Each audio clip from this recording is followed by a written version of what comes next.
I think there's often a confusion between creativity and art.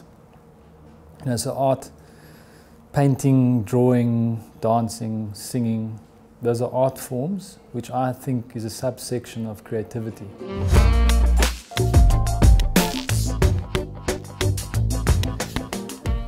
But in my view, creativity is the ability to think.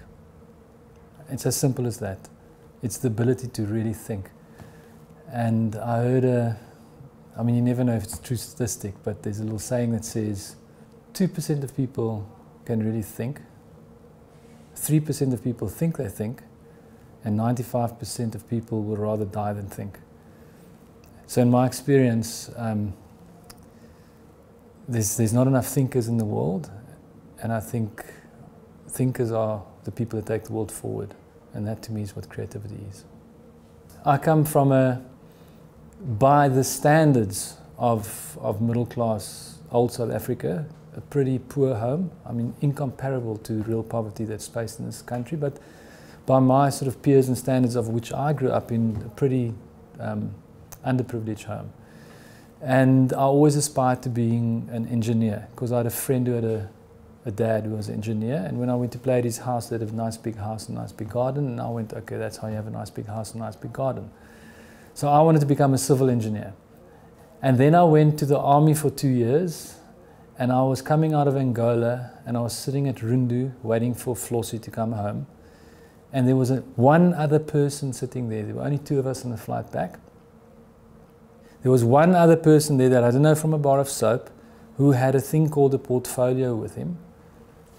Whoever knows why he had his portfolio, and he showed me his portfolio, and he was a graphic designer.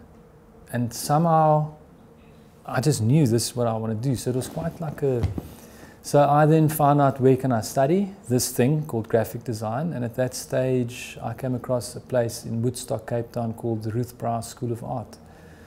And I used the influence of my mother, who was a teacher, and somehow I had connections who knew the founder and the principal, called Eric Loubser, a fantastic South African fine artist. And I think I did a portfolio. I could draw a bit. I mean, I drew a little bit, but not much. My father was actually a really good artist. He was a wine bottle label designer as one of his careers when I was an infant. And I kind of linked those things later on in my life, that, okay, that's obviously where it came from. And at that stage, actually used his influence to take me to an agency that worked back then for the Rembrandt Group. Can't even remember the name. Really old school, remember seeing the storyboards. So when I was studying, I went and looked at that. And that's how it happened. So it wasn't like a pre-planned, this was going to be my career. I literally just saw the opportunity and just went for it and started studying, and I think it was the beginning of 1988 or 9. My first interview was at Darcy, Massius, Benton and Bowles in Cape Town. I went for an interview the day after I graduated. And then from there I went to an agency that back then did the J&B Butterfly ad. So that was quite an iconic piece of communication back then. And I wanted to work there. In fact, the first place I drove into on the night of graduation, because we were had a bit too much to drink, so I was drinking and driving, thinking back, in I had a Beetle, and I drove in at Ogilvy in Cape Town. And I actually still remember a photographer shooting the new GTI in the middle of the night, which after the fact found out, because of the wind and shooting on a long lens from a long distance into the studio, that's why they shot in the middle of the night with Cape Town's wind. It was a photographer called Barry White, which also later on I put it all together, but didn't go there for interview because I wasn't aware who the top players were. So the second interview went to Tholet, Sievers and Associates. And it was funny because my mother asked me to cut my hair, because by that stage, coming out of the army and going to art school, I had long hair. I already had bells on my shoes, which I started at art school. And my mum said, no, you can't go for an interview like that. You have to cut your hair and put on your Sunday suit. And then I did all of that, and in the interview was interviewed by a guy called Albert Gariazzo with his long hair.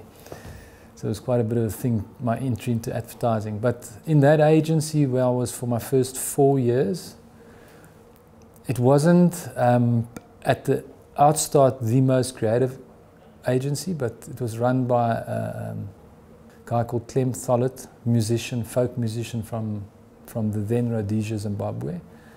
And I had incredible learnings just because I was thrown into the deep end very soon. I mean, I had a very senior writer.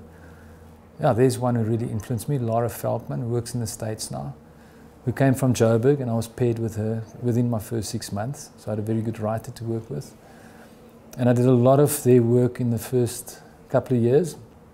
There was a guy called Hunt Lascaris, art director from Ogilvy, who joined us as that agency started to grow. And I then joined him in a band for which I played for 4 years. So I mentored on many levels. And then fundamentally career changing, I would say, is when the agency won Engine back then and had the purse to purchase Matthew Bull. And Matthew just came from Hunt's to Ogilvy. He then joined as the head of creative. And I had 18 months working with Matthew, which actually exposed me to the broader Joburg mecca of advertising. So suddenly I became more aware of TBWA, Hunt Lascaris back then, or just Hunt's. Network, I think, was just starting out. So they were like quite a big name. And I became conscious of, okay, there's another world up there. Being very isolated in Cape Town. I think today Cape Town is quite a hothouse. Back then it wasn't. It was minuscule compared to Johannesburg and what was happening. And us not even being aware of it. And then Tholet's went into quite a severe decline, which was insightful because it was bringing in a creative person, trying to change an agency from a low level of creativity to high level overnight, and the conflict with clients and how relationships started falling apart. So he might have had a hand in what happened there. I mean, I was too young to really know what was going on. But then Tholet's went under and I jumped ship before that happened. And Matthew, again, helped me. And I think he might have sensed that, I mean, I was in it for the right reasons. And he actually phoned Mike Shallett from Network. And Mike came down and gave me the job. So, and I think that fundamentally, I have to kudos even more so to Mike and Network and Keith. So I spent I think 2 years there, saw that agency grow, and then we had this idea on this couch, funny enough that you're interviewing on this couch today. So this was the couch where we cracked the idea of, well, we started discussing this whole idea of our own agency and doing fresh advertising and calling it Fridge, which obviously then sparked another sort of take on advertising called takeaway advertising, which as an idea was so compelling that we resigned without even thinking and opened the doors to Joe Public takeaway advertising in, I think it was March 1998. And I remember Mike actually going, "You're freaking crazy." Because I had such a good run and I so loved working at Network because the work we were doing was just amazing. So we started the business. Quite an interesting story was finding Gareth as a business partner. Most people in the industry know it, but in shorthand, it was Noel and myself. Noel's a copywriter. I'm an art director by trade. So that was the starting point, over quite a few bottles of red wine. And then intuitively knowing that you need the business guy, because that was the standard. You know, you got the creative and the business guy. And him introducing me to Gareth from Jupiter's then in Cape Town. And the first night at Bar Delhi, when we met, he told me that story about saving the paddle skier's life, which in the story came out that the paddle skier was me. So I drowned in 1995 at Thermopylae. I physically actually drowned. And when I came to, on this roll of pipes and the NSRI came, I thought it was an intervention of God, because when you on your last little breath, you quickly find some form of a faith, because I don't think as humans you really want to leave this world. It was insane to actually realize 3 years later, to meet a guy that tells you the story about an idiot boatman.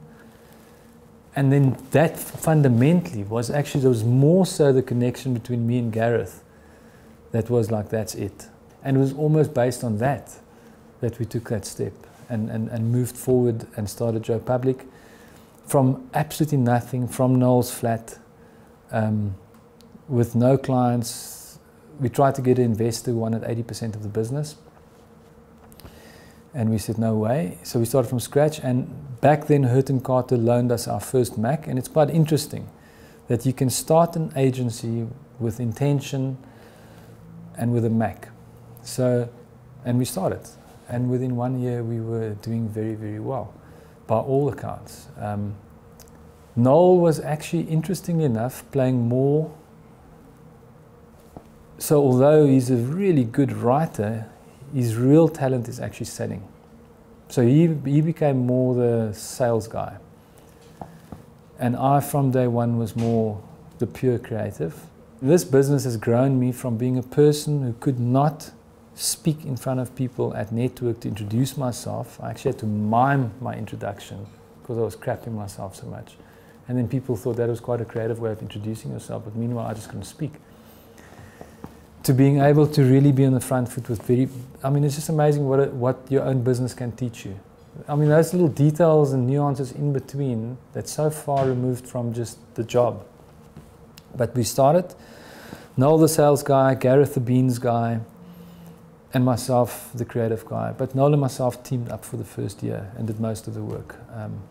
And fascinating, like every single thing we did was creative. Anything, because we had these tiny, tiny clients, and the industry was going through this phase of doing a lot of scam for non-existing clients. Now, our real clients were all scam clients. They were all these little clients off the street. Ice Model Management. Their 5th birthday, we did a rice cake with 5 candles in. It won Ad of the Year. Our business card, which was actually Gareth's idea, so as the creative director, actually executive creative director, entitled myself. Actually, it was called the head creative chef because we had takeaway advertising. I approved his idea, so I got credited for it. But the till slip was his idea, which won us our first gold Lurie in year 1 and a D&AD. So Gareth's probably one of the few creatives. He was the maitre d', the MD. Probably one of the few suits that's actually credited as a creative person at a D&AD level. And Investec, who was then with Network, came walking in and said, we need a radio campaign and a print campaign within a week. And they bought it off the menu, and they paid 100,000 Rand for the idea. And then we chose to make this deal with FCB in 2001 under the thinking was that they will help us to take takeaway advertising all over the world. Because we had this vision, we can make this a global brand, takeaway advertising. And that's why we sold. We never sold for money. In the end, we never made a lot of money. And we entered into an 8-year relationship with FCB, which then, after the deal, sold 100% to America. And for 8 years of our history, of 17 years, so 18 years this year, we actually reported to America, which was very insightful in terms of what happens when you work completely for yourself versus what happens when you work for a global group. You know, most people, you know, we labeled the creatives, but in essence, all people are creative. You're born to create. You know, I saw a little video the other day that it asked the question, when did you stop drawing? And everyone draws as a child, and then by 5, 6, somehow they stop drawing. What makes them stop drawing? What is that intervention? What does someone say that makes them stop drawing? We're naturally creative. And people forget that you actually create your own life by creating your house, your clothes. Children is a form of creation. We forget that. So starting your own business is a form of creation. So I would say the disconnect between, because the intention to take this creation and give it wings was the reason why we sold. I think that lack of freedom started eating away at us. It's probably the best thing that ever happened to us because it makes us fiercely independent today. I mean, who knows what the future holds, but we've had many offers in the last couple of years. But because we had our learnings there, we're going, for as long as we want to work in this industry, why would we work for anyone else than ourselves? It's more risky, but it makes us hungrier. So I have a personal belief that I've experienced so many times in my life that the worst thing that can happen is always the best thing that can happen. I use it as a mantra in all my talks to youngsters at school, to anyone. I had a run-in with the previous owner of the agency that we merged with through FCB. It was just not working, and retrenched him with the absolute right intention, because he was really.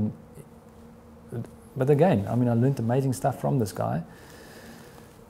But it didn't work, and cut him out of the business, and he then went to work for our biggest client and became the marketing director, and within a month fired us. And then to lose half the agency, to close down Cape Town, which was our little baby, to retrench 35 of 65 staff, like cut the agency in half, but like literally overnight. It was probably one of the most traumatic experiences in the business of advertising I've ever had. But within that moment we realized, hang on, this is probably the only time we'll ever be able to afford to buy this business back. And Gareth and myself got onto that page and we started relentlessly pursuing it. And it took 3 full years to manifest it, because it was such a job to unravel and get out of that relationship. And it happened with the help of one of our mentors today, who's on our board, who was with FCB, who somehow managed to help us to get the business back. So on, I think it was 26 February 2009, after literally 3 years, 2.5, 3 years, of negotiating, to-ing, throwing with America and ongoing, we got the business back. And it was ground zero, because not a lot of people know that, is that we literally put everything on the line and we had nothing, and we were entering the worst recession ever. I mean, there was a little recession, I remember, in 2001, 2002, there was a bump with the whole, 2009 was crazy. I mean, I remember Gareth, we laugh after the fact, but he was developing like zits on his forehead from stress as he saw the money going down. I mean, back then, I won't mention the names, but one of our biggest clients back then cut marketing to 0 and our fee dropped to 0. And we chose to work for them for 7 months for nothing, for free, because we said if the wheel turns, and that's the kind of stuff you do when you're in charge of your own destiny. We said if the wheel turns, that client's going to be with us, and they're with us till this day, and they're a great client. So that happened there, and we started recreating this business from scratch, with loan desks and loan Macs in a very dodgy little corner. It was an ex-client's premises in the design quarter on the top floor. It was in that stage that we started questioning, but why do we actually exist? Why do we have this business? And we worked really hard on finding that answer for 6 months. And we were 30 people then, and we did it with all our staff. We included them. We had many workshops. And unanimously, what was apparent through all the conversations was one word: growth. Like it's such a natural human thing, growth. And we put growth at the core. But we also somehow realized that we're in a very self-serving industry. We often do things very much for our own egos. And that's also interesting, that when you do stuff for your own ego, you manifest to a certain level. But when you start really stepping into service of others, things change. And we realized, simple, I mean, it sounds so 101 of advertising, but we're here to serve the growth of our clients. Number one, without them, we don't have a business. And maybe we knew that all along, but we never verbalized it. And then based on that, if we do that job well, we can serve the growth of our people. We can invest in them, we can send them to Cannes, Design in Durban, business coaching, whatever, all the things we do today. And then the third pillar of our growth is growth of our country.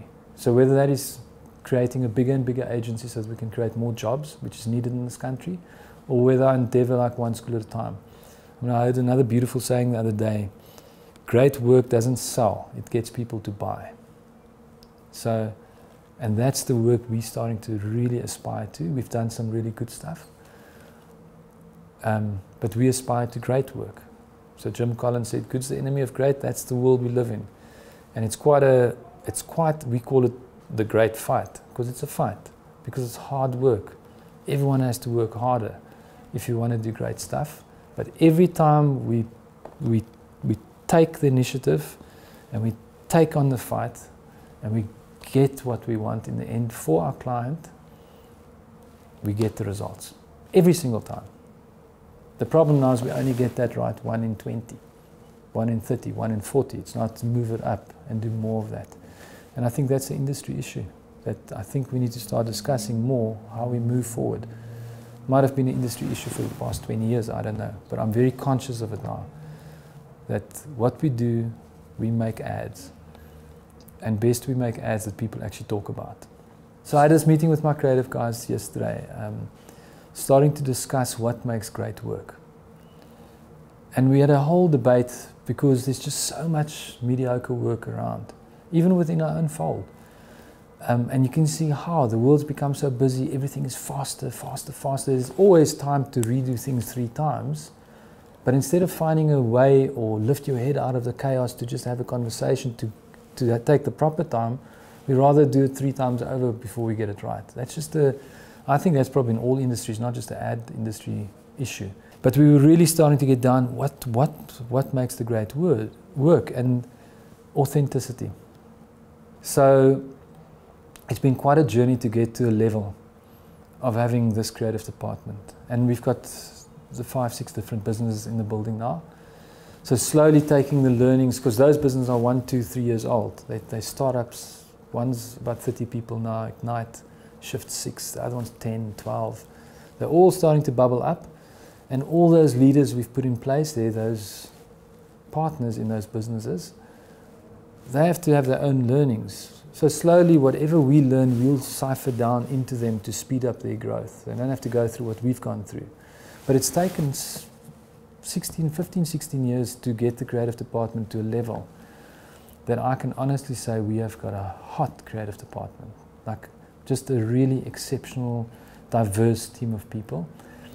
Not as diverse yet as I would like it to be, or all of us collectively, but we're working hard on true diversity. But just diverse in thinking and in capability, at least at a starting point.